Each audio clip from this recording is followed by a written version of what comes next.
Hi friends, ഈ video ഒരു portrait ചെയ്യുന്നതിൻ്റേതാണ്. അതും സായി പല്ലവിയുടെ പോർട്രേറ്റാണ്.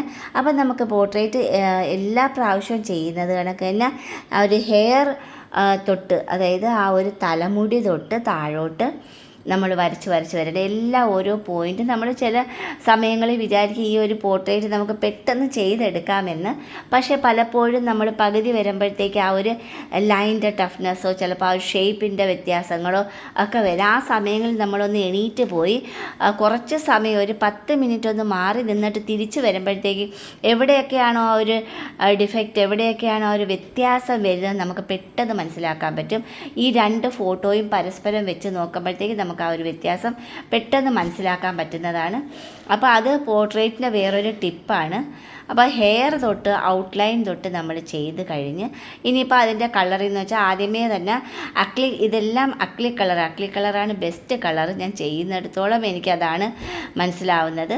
എനിക്ക് തോന്നുന്നു ഈ ഒരു ഓയിൽ പെയിൻറ്റിങ്ങായും ബെസ്റ്റ് അക്ലിക്കാണ്.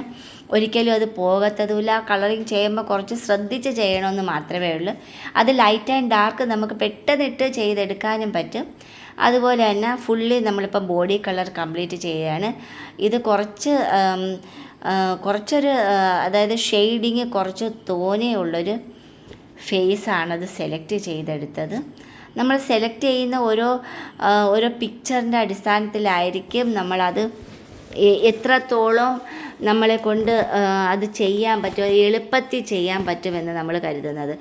പല പൊസിഷനിലോട്ട് നിൽക്കുന്ന പിക്ചേഴ്സ് ആകുമ്പോൾ അതേ അനുസരിച്ച് നമ്മൾ അത്രയും പോർട്രേറ്റിന് അത്രയും ഒരു കോൺസെൻട്രേഷൻ, അതായത് അത്രയും ശ്രദ്ധ കൊടുത്താൽ മാത്രമേ ആ ഒരു പൊസിഷൻ നമുക്ക് വരച്ചെടുക്കാൻ പറ്റത്തുള്ളൂ.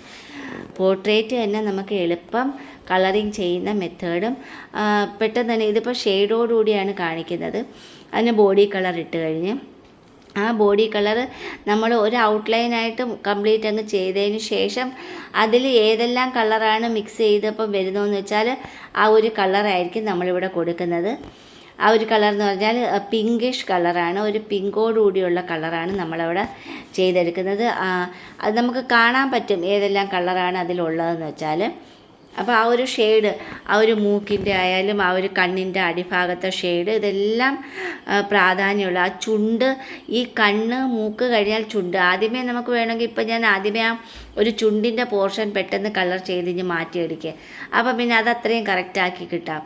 പിന്നെ ഈ കണ്ണ് മൂക്ക്, പിന്നെ അതിൽ കുറഞ്ഞ പ്രാധാന്യമേ ഉള്ള ആ കണ്ണിനും മൂക്കിനും.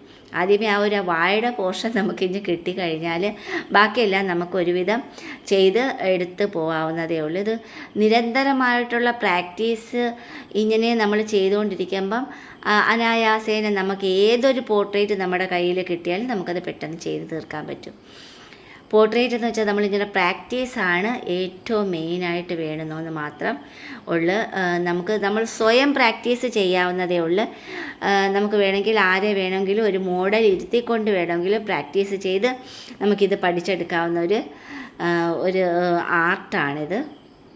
എങ്കിലോ എല്ലാം ചെയ്ത് കഴിയുമ്പോൾ മനോഹരമായിട്ടുള്ള ആർട്ടാണ്. നല്ല ഭംഗിയായിട്ട് തന്നെ നമുക്ക് ചെയ്തെടുക്കാൻ പറ്റും. അതുപോലെ തന്നെയാണ് ഈ ഒരു ഹെയറിൻ്റെ ഷെയ്ഡിങ് എന്ന് പറയുന്നത്. പ്രസൻ്റ്ലി ഏത് കളറാണെന്ന് വെച്ചാൽ അതേ കളർ നമുക്ക് അതിന് മുമ്പേ ഏതെങ്കിലും ഒരു ബ്രൗൺ കളർ, സ്വാഭാവികമായിട്ട് നമ്മൾ ബ്ലാക്ക് ഇടുന്നതിന് മുമ്പേ ബ്രൗൺ കളർ ഇട്ടതിന് ശേഷമാണ് ബ്ലാക്കും അതിൻ്റെ ഷെയ്ഡും എല്ലാം നമ്മൾ പതുക്കെ ചെയ്ത് വരേണ്ടത്.